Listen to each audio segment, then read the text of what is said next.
सदियों पुरानी एक कहानी है सिकंदर महान की, जिसे दुनिया विश्व विजेता का तमगा पहनाती थी। जब सिकंदर ने अपने अभियान की शुरुआत की, उसके रास्ते में पड़ने वाले साम्राज्य एक एक कर नतमस्तर होते चले गए। एक साल के भीतर उसने एंटोलियो, मेसोपोटामिया और पर्सिया पर कब्जा कर लिया। सिकंदर 326 ईसा पूर्व में भारत का रुख किया। यहां उसने उत्तरी पश्चिमी भाग, जो वर्तमान में पाकिस्तान है, वहां पर आक्रमण कर दिया। सिकंदर का युद्ध पंजाब के शासक पोरस से हुआ था। इस युद्ध को झेलम के युद्ध के नाम से जाना जाता है। व्यास नदी के किनारे से राजा पोरस युद्ध के बाद वापस चला गया था। सिकंदर जब भारत से वापस लौटा तो उसके साथ एक घटना घटी। तट पर बैठे सिकंदर के सामने लोगों का हुजूम लगा हुआ था। बीच में एक चिता लगी थी और उस पर एक शख्स लेटा था। सिकंदर के माथे पर बल पड़े हुए थे। यह मौत का मंजर था, लेकिन मौत अभी हुई नहीं थी और होने जा रही थी। चिता पर लेटा हुआ शख्स जिंदा था। ऐसे में जिंदा शख्स इस चिता पर क्यों चढ़ा? इस सवाल से ज्यादा ग्रीक इतिहासकारों ने उस शख्स के मौत से पहले के दिए आखिरी बयान को दिया है। सिकंदर की तरफ देखते हुए उस शख्स ने कहा था कि अब तुमसे बेबीलोन में मुलाकात होगी। इस घटना के चंद महीने बाद ही सिकंदर की मौत बेबीलोन में ही हुई।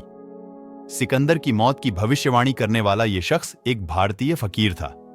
सिकंदर जब हिंदुस्तान की तरफ आया तो उसकी मुलाकात कई साधुओं और फकीरों से हुई थी।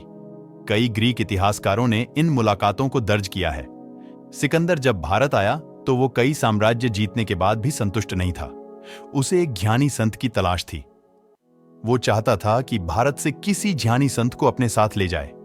कुछ लोगों के बताए पर वो अपनी फौज के साथ एक नागा साधु के पास पहुंचा। जब सिकंदर उस फकीर से मिलने पहुंचा तो कुछ ऐसा हुआ कि उसे वो जिंदगी भर नहीं भूल पाएगा।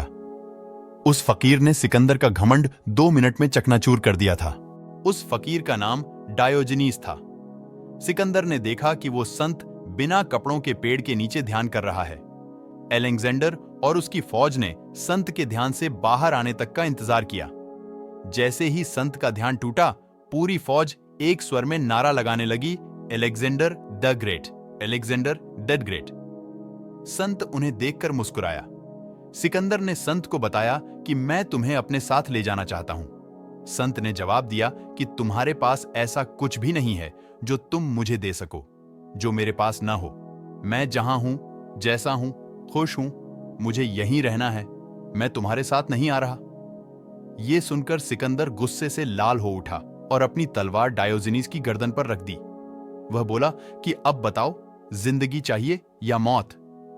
डायोजनीस ने हंसते हुए कहा कि इस धरती से मिलने वाला खाना पानी मेरे लिए काफी है। सोने के लिए जमीन है, मैं किसी और चीज का क्या करूंगा?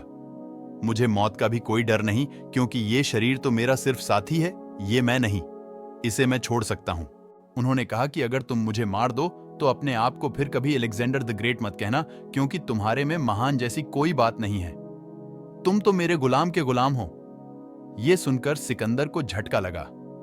वो एक ऐसा व्यक्ति है जिसने पूरी दुनिया को जीता है और एक साधु उसे अपने दास का दास बता रहा है। अलेक्जेंडर ने पूछा कि तुम कहना क्या चाहते हो? संत ने जवाब दिया कि मैं जब तक नहीं चाहता तब तक मुझे गुस्सा नहीं आता। गुस्सा मेरा गुलाम है, जबकि गुस्से को जब लगता है वो तुम पर हावी हो जाता है।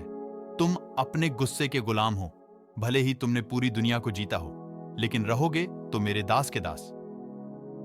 ये सुनकर सिकंदर दंग रह गया। उसने श्रद्धा के साथ संत के आगे सिर झुकाया, अपनी फौज के साथ वापस लौट गया। बाद में सिकंदर ने डायोजनीस से आज्ञा ली कि वो एक साधु को वापस यूनान ले जाना चाहता है। डायोजनीस ने कलानोस को सिकंदर के साथ भेजा। ये वही कलानोस थे जिन्होंने सिकंदर की मौत की भविष्यवाणी की थी।